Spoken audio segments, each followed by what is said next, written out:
So I've still got loads of unanswered questions about the Battle of Britain, but the major one that keeps me up at night is why weren't more pilots of the few awarded the Victoria Cross?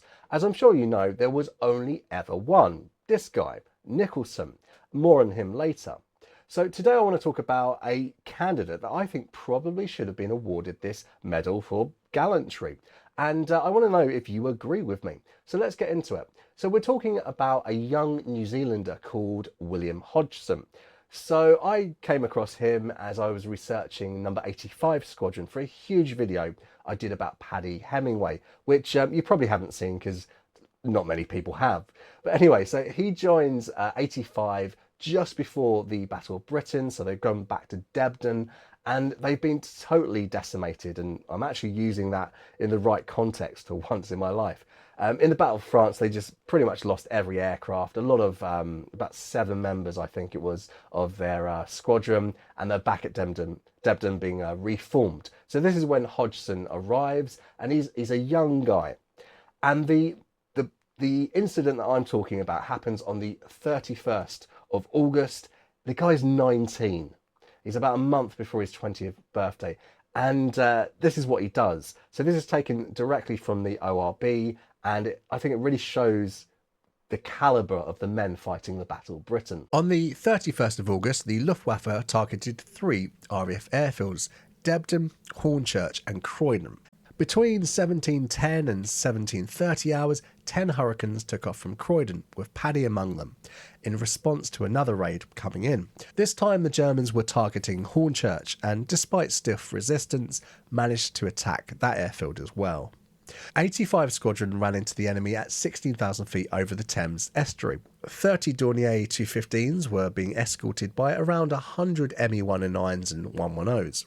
Pilot Officer Hodgson attacked the Dornier head-on, seeing pieces fall off, and then took a long burst at an Me-109 before closing in.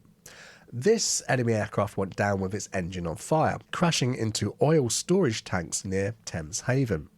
Just then, Hodgson's own aircraft was hit by cannon fire, which set his engine on fire. He was half out of the aircraft when he decided not to do a moggy.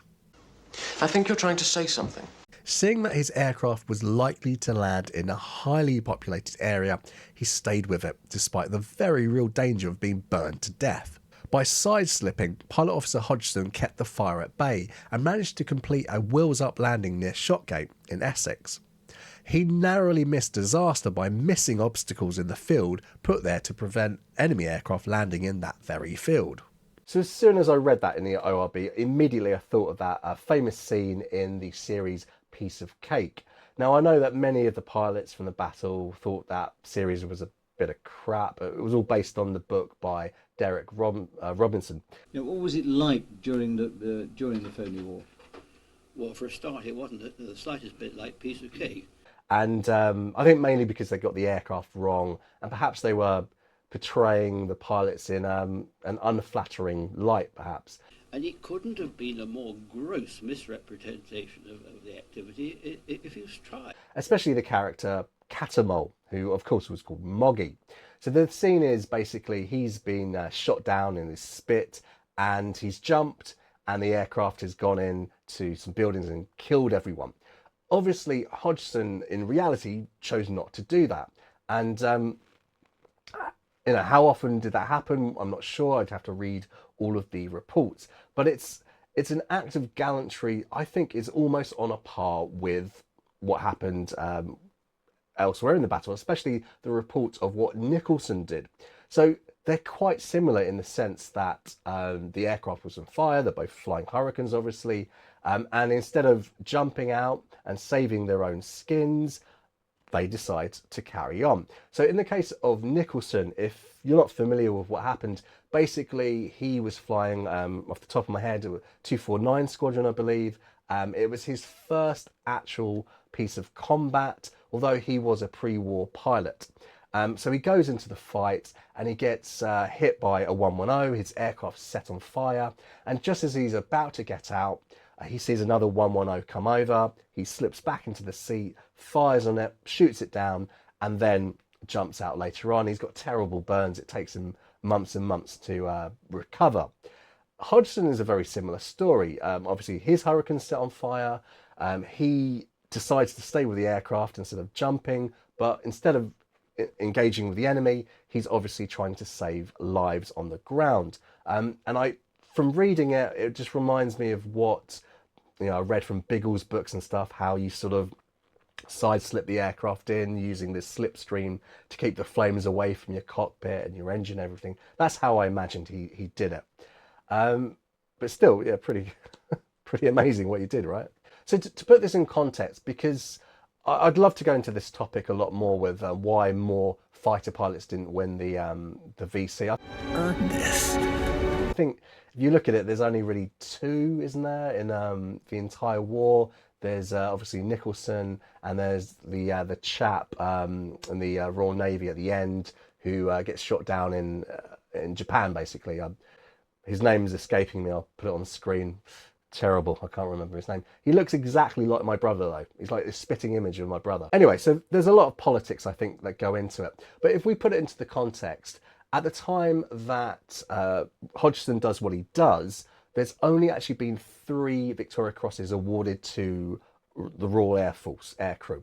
So the first 2 are during the Battle of France, and they actually go to a crew of a ferry battle. This goes to Flying Officer Garland and Sergeant Grey. So they're attacking the Albert Canal, and if you've read about the Battle of France and battles, you can kind of guess what happens to them. And the only other one goes to Squadron Leader Learold, who is in Bomber Command, and he's attacking the Dortmund Ems Canal at very low level, and it's kind of awarded based on a lot of attacks that he's taken out. So this is up to the point in time that we're talking about. Only 3 Victoria Crosses have been awarded, because Nicholson's comes through in, I think it's the 15th of November, 1940. That's when he's gazetted. Total surprise. The guy's really humble about it, and it probably put a lot of pressure on him for the rest of his career. And then, of course, later on, the only other one awarded in 1940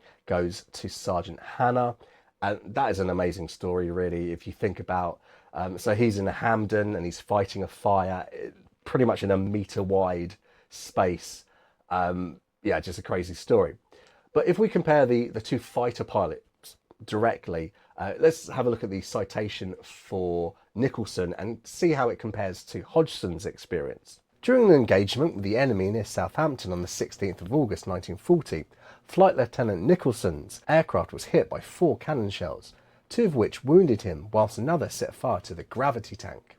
When about to abandon his aircraft owing to flames in the cockpit, he sighted an enemy fighter. This he attacked and shot down, although, as a result of staying in his burning aircraft, he sustained serious burns to his hands, face, neck and legs. Flight Lieutenant Nicholson has always displayed great enthusiasm for airfighting, and this incident shows that he possesses courage and determination of a high order. By continuing to engage the enemy after he had been wounded and his aircraft set on fire, he displayed exceptional gallantry and disregard for the safety of his own life. So, I don't know what you think. I think he's a pretty good candidate for the Victoria Cross, and it's interesting that he never actually got one. But he did get a DFC, and this is what it said in his citation. In August 1940, Pilot Officer Hodgson took part with his squadron in an engagement against more than 250 enemy aircraft, severely damaging several of them. 2 days later, he operated with his squadron against 150 bombers and fighters, and, on this occasion, destroyed 2 Messerschmitt 110s and damaged a Heinkel 111.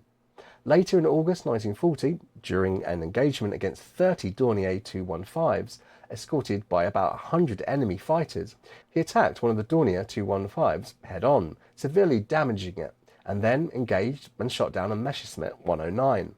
Although Pilot Officer Hodgson's aircraft was hit and set on fire by a cannon shell, he managed to keep the fire under control until he had effected a landing some distance away. By doing so, he undoubtedly avoided causing civilian casualties. This officer has exhibited bravery of a high order and a complete disregard for his own personal safety. So maybe the major difference here is that Nicholson was wounded, whereas Hodgson wasn't. So sadly, William Hodgson doesn't survive the war.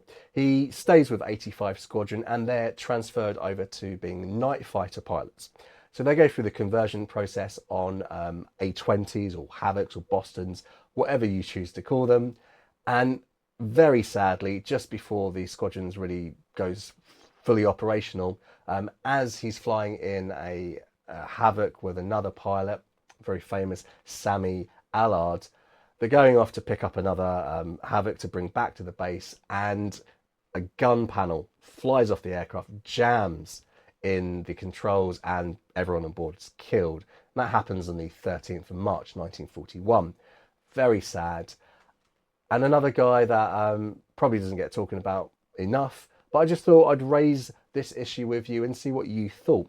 And please let me know if you've come across any other stories where you think the pilot probably should be awarded the Victoria Cross and wasn't for some reason. Because I'd love to make a huge video about this where I investigate exactly why only one fighter command pilot in the entire war was awarded the Victoria Cross. So thanks for watching, and if you enjoy the kind of content I make, do subscribe. Keeps me going. Give the video a like, share it with your friends, and all that sort of stuff. And there's another video on screen right now. It's a good one. See you there.